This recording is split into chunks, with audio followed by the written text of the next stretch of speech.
Welcome to It's Your Date with Destiny with Apostle Vivian and Pastor Jemma Duncan of Divine Destiny Worship Center in Diego Martin.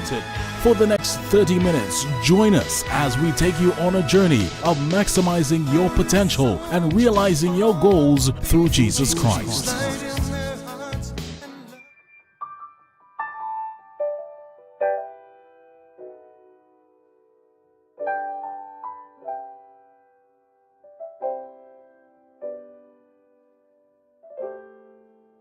Why is it when you need a miracle, it doesn't happen, but when you least expect it, it happens? You are married, you have challenges in your relationship, but your spouse is unwilling to accede to any counseling. Is divorce an option? How does a parent handle a promiscuous child? What are considered the do's and don'ts of a born-again couple who is not yet married? There are always more questions than answers. So here is Apostle Jemma. A very good morning to you. Welcome to Ask Pastor Jemma. This morning, pastors will be under fire in a way, so I am going to be putting my own self under the gun, as they say. But in the event that you're a first-time viewer, before I go any further, let me introduce myself. My name is Jemma Duncan. I'm married to Apostle Vivian Duncan. Together, we pastor Divine Destiny Worship Center. Our headquarters is in Diego Martin, on the Diego Martin Main Road, opposite Saddam Next Drive. We have branches in Faizabad, Sangre Grande, Shogunas. We have a branch in Tobago, and we also have a branch in Antigua. This morning, my first question is, are church members obligated to work for their pastors without payment? Are church members obligated to work for their pastors without payment? I want to look at this question in two ways. Working for the church itself or performing work for the pastor in his home or in some private capacity. Because a lot of people, even when they function in church, in their mind they're working for the pastor. They don't see themselves as working for God or anything like that, you know. So when the person asks if you should be paid, we need to clarify exactly what you're talking about. So we're going to begin by talking about working in church, in the church, on the church compound, on the church building without pay. From since time immemorial, churches run primarily on a voluntary basis. As a matter of fact, in my day, people weren't paid to do stuff in the church. Everybody volunteered. Even today, there are organizations that build entire buildings, and all they do is pull their skilled people from all the different places, and they come and volunteer, and they build the building without pay. No wonder how they grow. You know, so the majority of persons serve in church without pay, and that's the reality. In the average church, based on its size, there's usually a small staff who are obligated to be there on a daily basis for fixed hours who are paid. Basically, in the smallest of churches, they have what we call a skeleton staff. The pastor is paid, there's a secretary, and then there's a custodian. And on many occasions, you don't even have what we call a custodian. People volunteer to clean, because I remember being in the church and I was part of the cleaning team. We had a number of teams that would come every week to clean, and I was a part of it. As a matter of fact, it was the first church that my husband and I pastored along with his brother and so on. We couldn't afford to pay anybody, so people volunteered. But generally, that's what your staff would be. The truth is, when you have a skeleton staff, these people really have no job specification. Although you call the person a secretary, and usually it's a lady, she does everything. It's not confined to being the secretary, probably would clean the office, and whatever has to be done, you just do it. And usually the pay is very minimal. It's not, you know, a lot of money and that sort of thing. As the church grows, the staff will expand, and other people will come on what we will call paid staff. But everybody, as the vast majority of persons in any given church, work on a voluntary basis.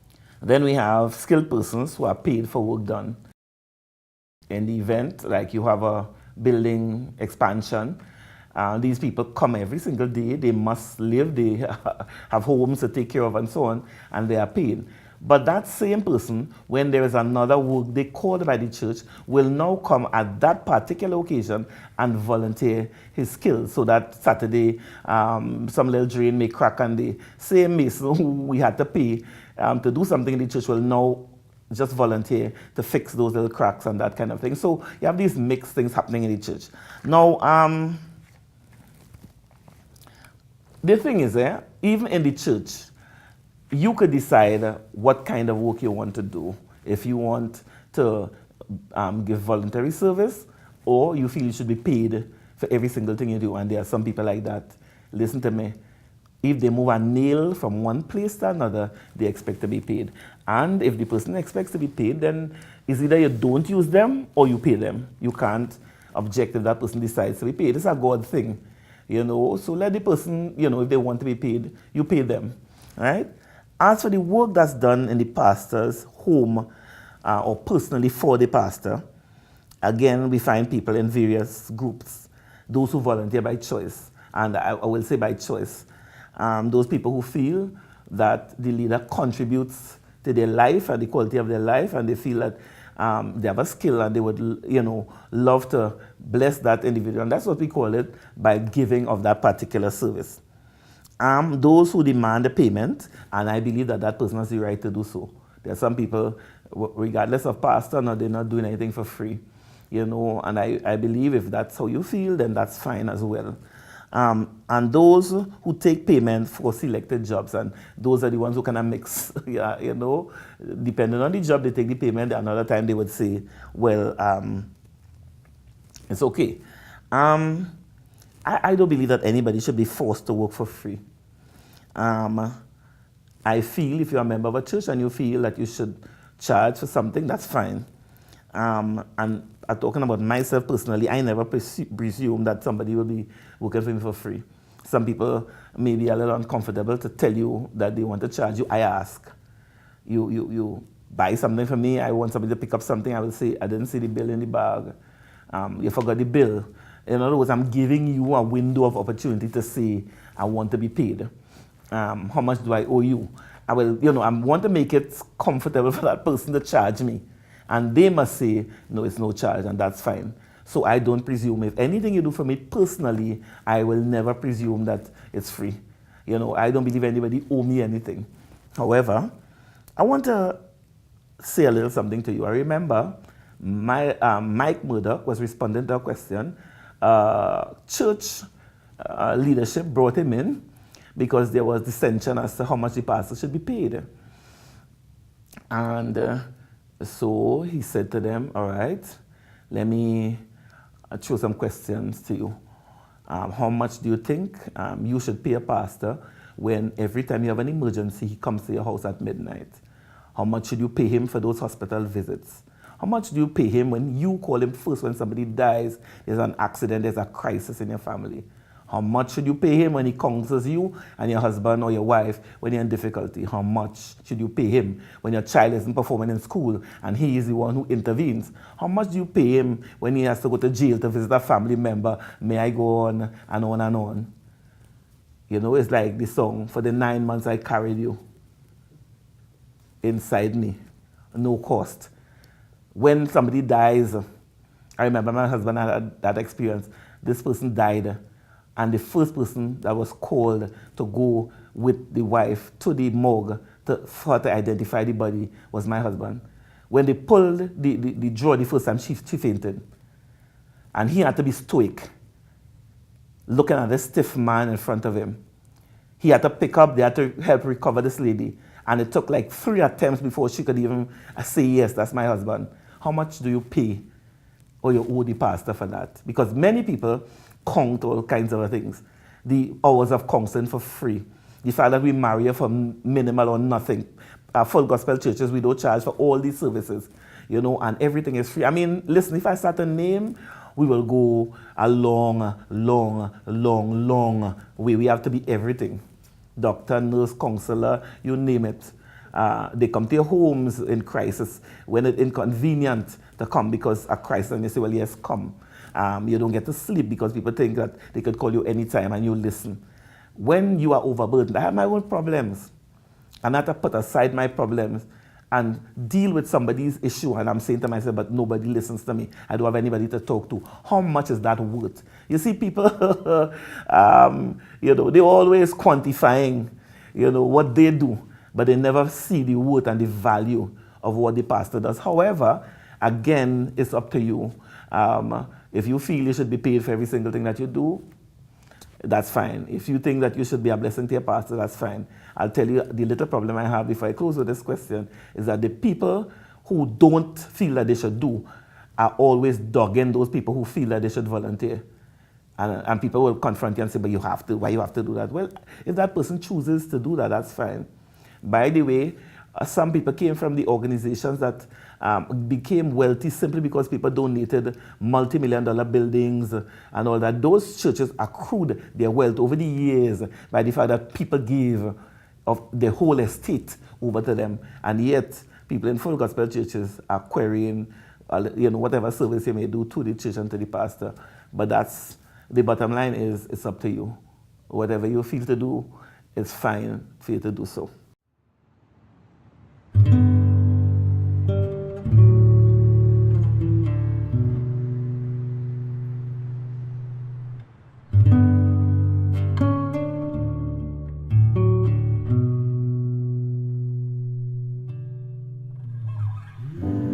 Blessed are those who give without interest,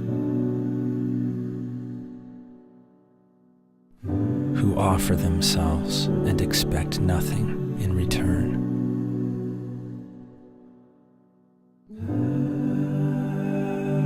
Hallowed are the places of small sacrifices, where the thankless work is done.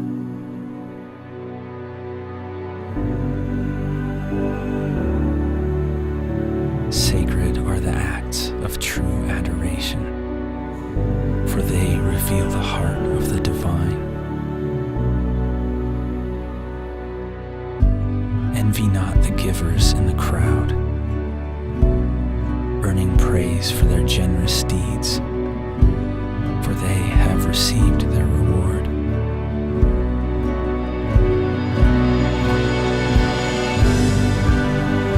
But for those who give in secret, more shall be given unto them. They shall be called blessed, the true saints.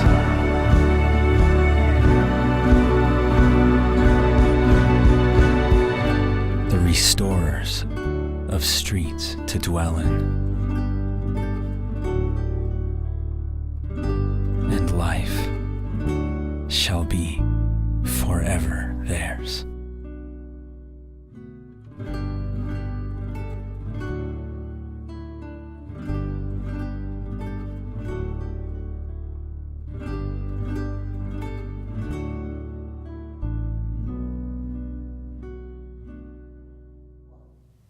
I'm a member of a local church.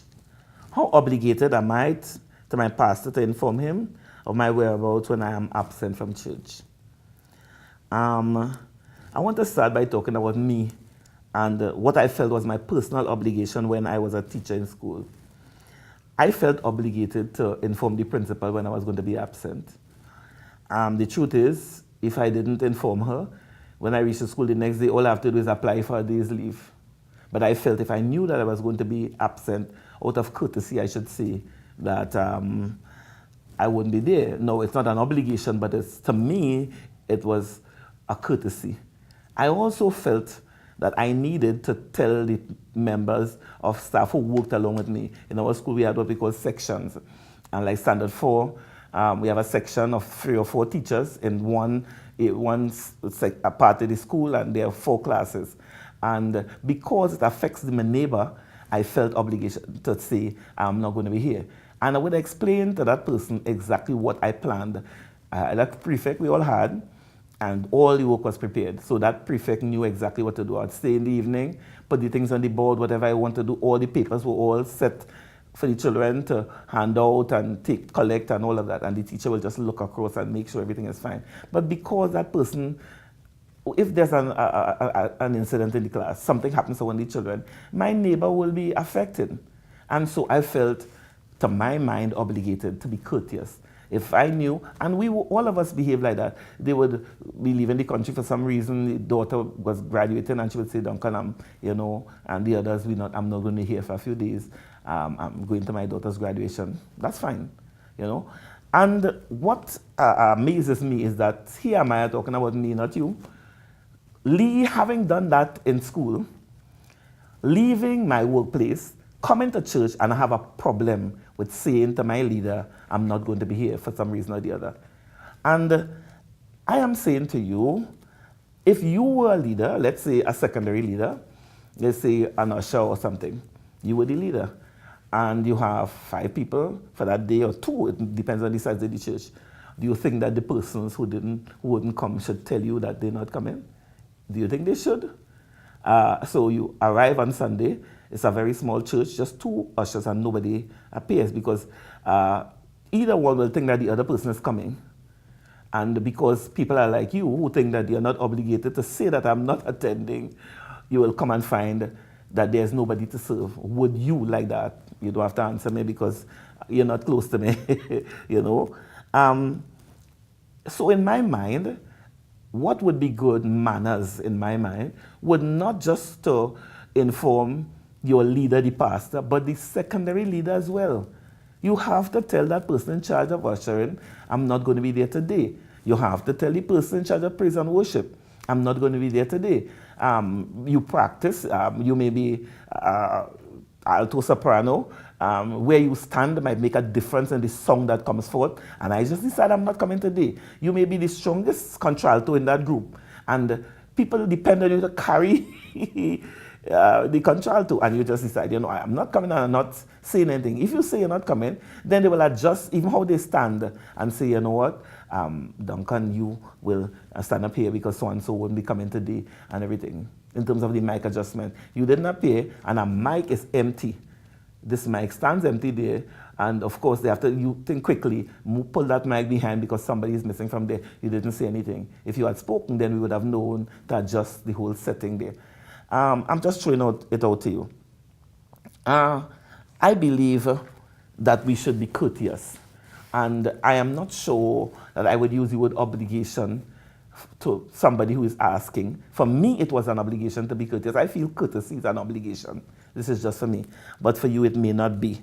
And some people feel that it's manipulation and control when you have to say to the pastor, I'm not going to be here. The truth is, you don't even have to say where you're going to be. And you don't even have to say how long you're going to be. Just for a while, I won't be here for a couple of weeks or whatever, in a very general sense. You have the right to do that. If you want to say, well, I'm going on vacation, good. And let me tell you the downside to something like that. This has happened to us over and over. People feel that they're not obligated. And because they are like that, when you miss them, well, you just know that that person just didn't come to church. And then one day you realize that person is sick, nobody knows. And some family member called in to say nobody visited. But the point is, that individual never would say, I'm not going to come for a reason. So when you choose not to come, we decide, well, okay, that's a choice that you make. So now that you are ill, now that there is a need, we just presume that you just didn't come and you fall through the loop. It happens all the time. I am saying to you, you don't owe the pastor anything, but wouldn't it be nice to extend the courtesy to not only your pastor or whoever is the designated person, because sometimes not always the pastor you would call, but what about the leader in your little group, and say to that person, I'm going to be out, I'm not going to be there, or something like that. And even, let me extend a little further, some people are ill and you say nothing, and we are offended because nobody visited. I mean, should we prophetically discern that you're sick? Take up the phone, and say, well, you didn't call. You can call because you had to call the doctor to make the appointment to go, Some people even want to be prayed for. Let's say you're not well And we will say, all right, bring in the person to the office and he will pray. No, you want him to come home. No, the doctor doesn't come home to you. It doesn't matter how sick that individual is.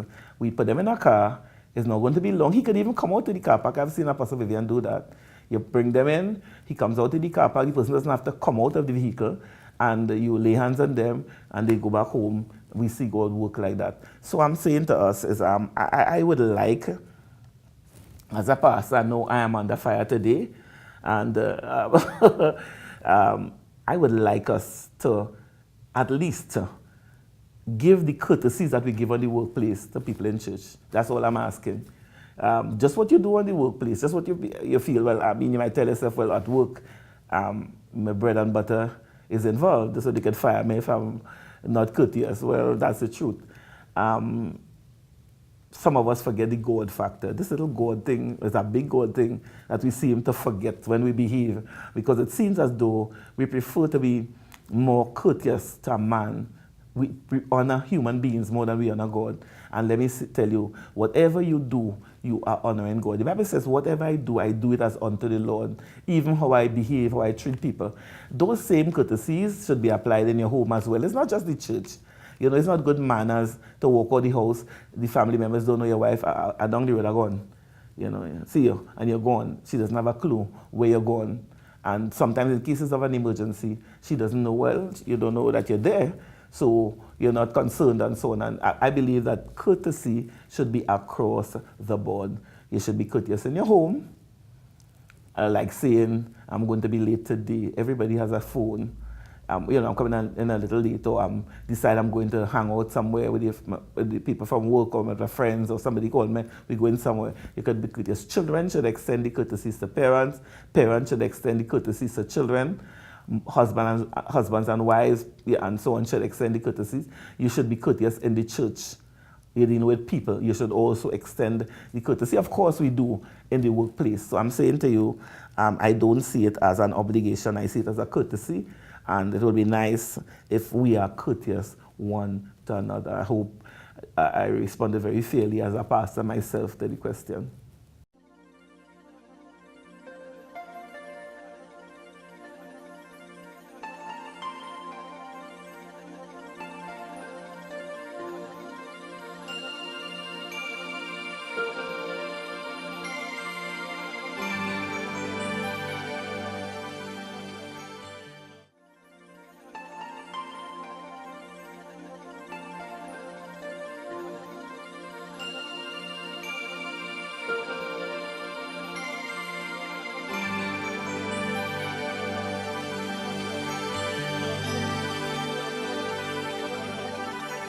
Dreamed I went to heaven, and you were there with me.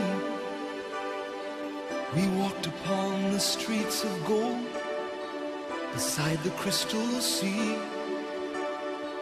We heard the angels singing, and someone called your name. We turned and saw this young man, and he was smiling as he came. And he said, friend, you may not know me now. And then he said, but wait, you used to teach my Sunday school when I was only 8. And every week you would say a prayer before the class would start. And one day when you said that prayer, I asked Jesus in my heart. Thank you for giving to the Lord. I have a life that was changed. Thank you for giving to the Lord. I am so glad you gave. Then another man stood before you and said, remember the time a missionary came to your church, and his pictures made you cry. He didn't have much money, but you gave it anyway. Jesus took the gift you gave, and that's why I'm here today. Thank you for giving to the Lord. I am a life that was changed. Thank you for giving to the Lord. I am so glad you gave. One by one they came, far as the eye could see. Each life somehow touched by your generosity. Little things that you had done, sacrifices made, I noticed on the earth, in heaven now proclaim.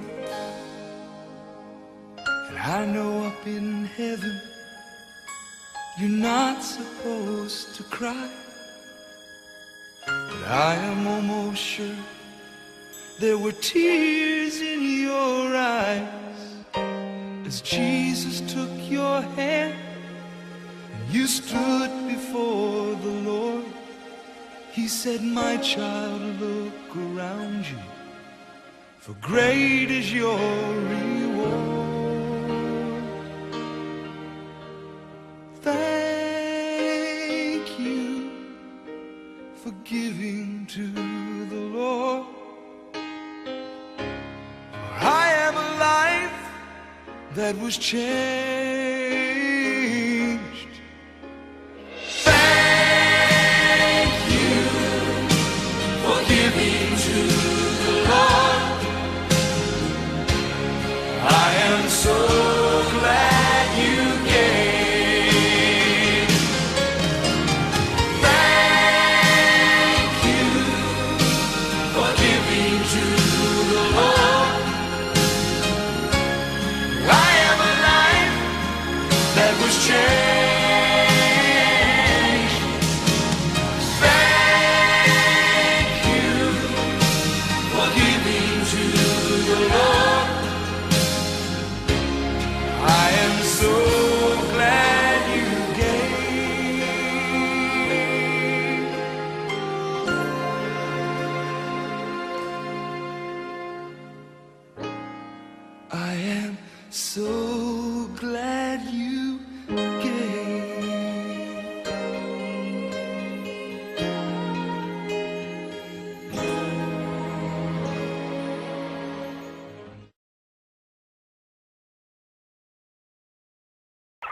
I don't want you to ever forget that with God, everything is possible. God bless you real good.